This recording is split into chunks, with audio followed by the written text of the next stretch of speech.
10:01. Siempre que él escribe, siempre que él publica algo, hay un país entero esperándolo. Por su pluma, por sus características, por su alcance también internacional. Estoy hablando de Pablo Bierzi, escritor, guionista, que hoy nos presenta su último libro, El niño que heredó el silencio. ¿Cómo estás, Pablo? Un gusto, Maggie y Paola, y estar acá en Canal 10. Buen día, un placer. Durante tantos años mi casa. Un placer, bienvenido nuevamente. Hoy con un desafío interesante, después de todo lo que sucedió con esta Sociedad de la Nieve que se reactivó, todo lo que sucedieron el año pasado y el anterior. Ahora venís con esta novela que conviene al thriller psicológico con también denuncia social de un tema que está lamentablemente sobre la mesa, que es la violencia hacia los niños, niñas y adolescentes. Sí. Lindo desafío. Sí, es un desafío que lo traigo desde hace décadas, en rigor. Y consideré que ahora yo estaba capacitado desde hace 5 años que lo estoy trabajando para contarlo de una manera, como tú bien dijiste, Maggie, de thriller psicológico. No es suavizarlo, pero sí tornarlo que no sea claustrofóbico, o sea, permitir una ventana al final, una especie de luz al final del túnel para que no sea tan cruel.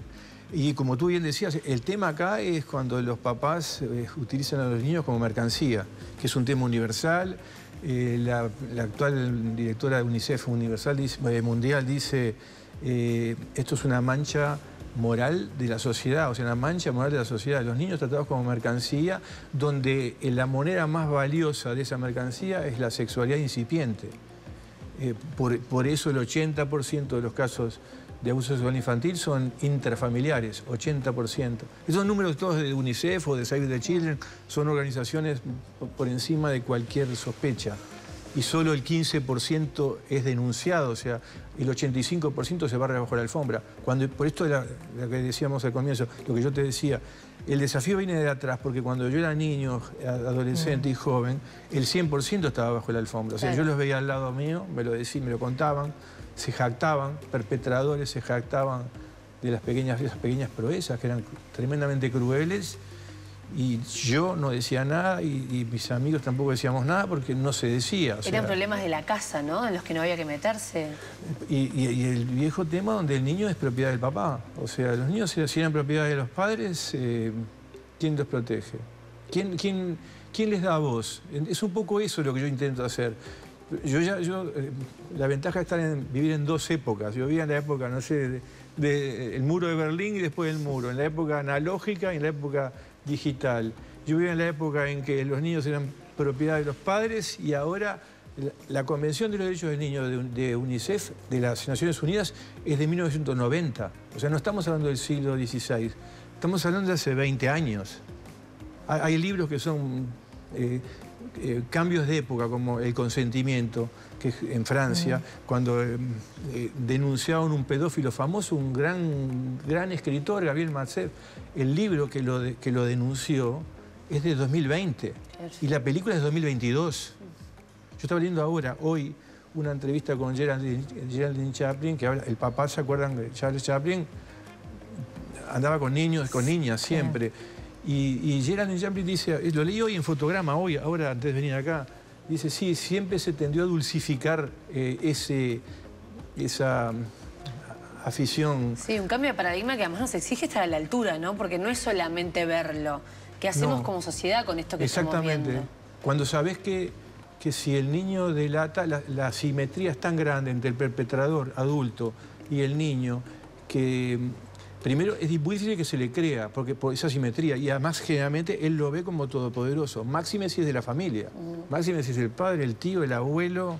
Ayer estaba con una persona donde me estaba hablando de un amigo que la pareja y la hermana habían sufrido abuso. O sea, si vos empiezas a desbloquear puertas, se llega a los números de UNICEF. 1 de cada 5 mujeres y 1 de cada 7 varones sufrió algún tipo de abuso sexual en la infancia. Pablo, y más allá de tu experiencia personal, que quizá la vuelques mucho en este thriller psicológico... De toda mi generación, creo, Paola. Sí. Más allá de eso, ¿cómo te preparaste para escribir sobre este tema? Sí. Por ese tema que tú estás hablando, es un asunto que me preocupa, lo tengo como algo pendiente, lo he hablado muchísimo mis amigos, lo hablé muchísimo con psicoterapeutas. O sea, a mí la psicoterapia es una disciplina que me fascina. Leo todo lo que desde hace décadas. Incluso pasé por la facultad unos años antes que la cerraran. Entonces, el asesoramiento es todo lo que había para leer, lo leí y construí con los retazos de la memoria los personajes. Y luego confronté, pero para tener libertad absoluta, yo no entrego primero a 10 psicoterapeutas para ver si esto está correcto. No, primero yo lo hago con los retazos de mi memoria porque así funcionan las novelas. Si no hubiera hecho una obra de no ficción, claro, que no era lo que yo quería, porque creo que la novela, con el tema ese de viaje emocional y el thriller, llega mucho más lejos. Esto llega mucho más lejos. Yo aprendí con La Sociedad de la Nieve, que es no ficción, sí, que tú puedes llegar a través de una película a 250 millones de espectadores. O sea, tú puedes realmente aportar, si lo sentís como un poco de compromiso y a la vez es una pulsión que la tenés adentro, porque es un capítulo que no se cerró y lo lográs cerrar a través de un libro, tenés doble gratificación, ese compromiso y el cierre de eso que quedó pendiente. Y la ficción tiene para mí esa ventaja que puede eventualmente llegar al cine y llega, las emociones son lo que cambian el mundo, lo que cambia el mundo. ¿Qué hace? O sea, derriba los muros con la ficción. Capaz que si uno lo consume como noticia o como un trabajo, claro, periodístico, capaz que se pone la coraza de no enfrentarse a la realidad. Es mucho más fácil, Maggie, es mucho más fácil a través de la ficción tener más coraje. Incluso para el que lo lee. No, porque esto es ficción. A ver, son pedazos de verdades. Cada personaje son como con Frankenstein, son pedazos de las víctimas y los victimarios, son pedazos de verdad. Pero eso el lector no tiene por qué saberlo, eso es un tema mío. Que lo hago para lograr la complicidad imprescindible que tenés que tener con el lector para un viaje tan cruel, por eso que decía hoy al comienzo, donde al final tengo que abrir una ventana de luz porque si no es demasiado sórdido. Y eso te aleja. Tú podrás decir, pero tú estás haciendo concesiones. No, yo no hago concesiones sobre el fondo del asunto. Si querés, hago alguna concesión, sí, en la forma. Eso de, ¿por qué utilizo el thriller psicológico? Que yo sé que tiene mucho más público, el suspenso, la intriga, los giros de tuerca. Tú dirás, eso es una concesión que haces en el estilo, bueno, pero... Bueno, pero a ver, digo, sos el escritor, tenés que claro, la decisión. Tengo la libertad, no, porque ya me lo han dicho, sí, claro, pero me han dicho como diciendo que busco el gran público. No, lo autoral va de la mano con lo popular, no tiene por qué estar divorciado lo autoral de lo popular en lo más mínimo, no veo el tema. Si no concedes en el fondo del asunto.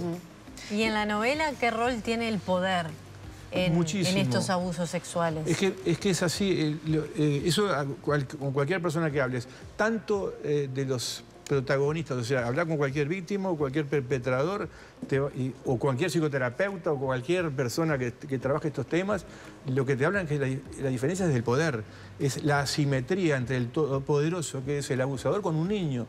Acá el niño de 6 a 12 es el abusado y violado, porque como bien dice, hay un escritor inglés que fue abusado y dice... que es el que escribió Instrumental, el libro de 2015. Todo es nuevo esto. Y dice, no, a ver, abuso es cuando te gritan en el tránsito. Yo fui violado por el director técnico del equipo que yo jugaba en Inglaterra. Está viviendo en España él. Yo fui violado durante 6 años. No, abuso cuando te gritan. Claro. Todo bien, llamémosle abuso. Entonces, lo que tú preguntas, Paola, el poder es lo que hace esa asimetría en la psiquis de un niño, que percibe claramente, eso dicen todos los psicoterapeutas con que hables te van a decir, él percibe cuando él pasa de lo afectivo a lo erótico, él percibe el límite entre el beso en la mejilla. Imagínate un tío, vamos a poner un ejemplo horrible, el 80% son intrafamiliares, no es tan raro. Un tío, una niñita de 6, un varoncito de 6 o de 7, 8, 9, siempre lo besa en la mejilla y un día la besa en el cuello. Él lo percibe ese límite. Pero está la distancia entre el poder que en su cabecita tiene. Él se dio cuenta que algo cambió, pero no sabe lo que es que no sabe qué es lo que cambió. No sabe dónde colocarlo. ¿Y qué hace con ese con ese tío todopoderoso. ¿Qué hace? ¿Lo cuenta a la mamá? ¿Le cuenta a la maestra? ¿A quién le cuenta? Y si la mamá, es el peor escenario, que es el que yo planteo. Por eso dije al principio, es un caso donde los padres utilizan a los niños como mercancía y donde la moneda más cara de esa mercancía es la sexualidad. Y además está ambientada en los años 60, ¿no? Que es cuando es la época que yo domino, que yo sé exactamente qué pasaba con esto. O sea, una frase que yo aprendí con Juan Antonio Bayona, que es mi gran amigo y que hicimos en la Sociedad de la Nieve y estamos trabajando en otra cosa juntos, es que sí, es jugar con el hiperrealismo. Es tener todos los detalles para llegar a la verdad, y si llegas a la verdad, llegas a la ciencia, y llegas a la ciencia es universal. Yo conozco todos los detalles de los años 60. Ahora, yo no conozco todos los detalles de cómo sería esto en los años 90, Pablo, o en los años 30, porque yo era mi juventud. Lo sé perfectamente. Los olores, los susurros. Vos podés crear un ambiente, ¿no? Porque lo viviste, sos protagonista de esos tiempos, pero como bien decías al comienzo, esto ha cambiado, ¿no? Y han cambiado las terminologías, cómo vemos al abuso, cómo le llamamos, qué nombres le ponemos. Hay como ciertas concesiones que se han dado con el tiempo. ¿Cómo te manejaste con eso? ¿Cómo te formaste con eso? ¿Preguntaste a especialistas cómo llamar, cómo definirlo, cómo hacer referencia a estos temas tan dolorosos? Sí, la investigación pasé mucho tiempo, fueron 5 años escribiendo esto, y por eso yo, el personaje abusado, que fue en los 60, lo narra 40 años después. Primero porque generalmente les cuesta mucho. Primero, como decíamos hoy, solo el 15% es denunciado o es relatado. Solo el 15%, o sea, esto es subdeclarado. Esto es la punta del iceberg. Y segundo, demoran mucho tiempo. Y tercero, en los 40 años después, como dice también una organización que se llama Save the Children, que habla de estos temas, dice, somos nosotros acá, somos diferentes edades, claro, somos la primera generación de adultos que habla de este tema, que habla así en un programa de televisión. Te pongo un ejemplo grotesco. Uno de los principales escritores franceses de hace poquito tiempo, lo mencioné hoy, se llama Gabriel Masnev. Y él recién andaba y defendía la pedofilia en programas de televisión. Francia, a los intelectuales los tienen en un pedestal tan grande que el poder que tú decías, Paola, se agiganta. Entonces encontró como Chaplin o como Polanski, ¿viste? Los intelectuales. Y no pasaba nada. Y no pasa nada. Y este hombre ganaba todos los premios y no decía nada. Hasta que en el año 2020, Vanessa, una de sus víctimas, con quien estuvo un vínculo desde los 12 años, sacó el libro El consentimiento. Capaz que ustedes lo leyeron o no vieron la película, que es de 2022. Pero esto, 2022, estamos en 2025. Y cayó en desgracia este Pope de las letras, cayó en desgracia en el 2022 con la película y ahora se exilió en Italia, tiene 89 años. No pasó nada con él. Claro. Y los intelectuales franceses como en este caso específico, Simone de Beauvoir, Jean-Paul Sartre, Henri Foucault, en el año 77 hicieron un manifiesto en Le Monde defendiendo que la edad de consentimiento podía ser menor desde los 15 años. Estaban defendiendo 2 personas que estaban presas por pederastia, porque violaban niños y niñas de 12 y 13. Y lo que ellos argumentaban esto fue en el 77, la flor y nata del pensamiento para mi adolescencia, eran lo máximo. Lo decía. Yo eso me acuerdo, yo digo, pero qué cosa más extraña. O sea, eran los héroes, Simone de Beauvoir, Jean-Paul Sartre, y escribieron en Le Monde, que era en aquel momento era lo máximo, que la edad de consentimiento vale porque hay que defender la libertad de los niños de 12 y 13 años. Después Le Monde se separó, ¿no? Le Monde dice, no, yo no me juego más con este manifiesto.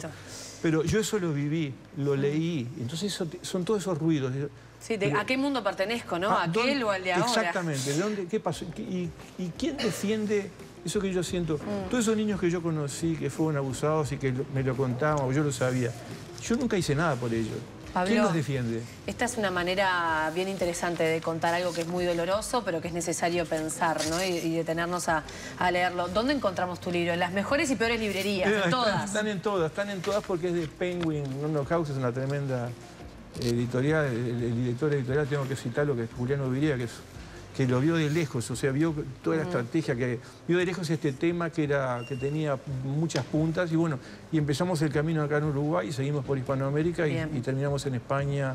Terminamos no, espero que sigamos en febrero. Seguramente. Pablo Bierzi, escritor y guionista, autor del Niño que heredó el silencio, gracias por la visita. No, gracias a ustedes, Paola y Maggie. Un placer.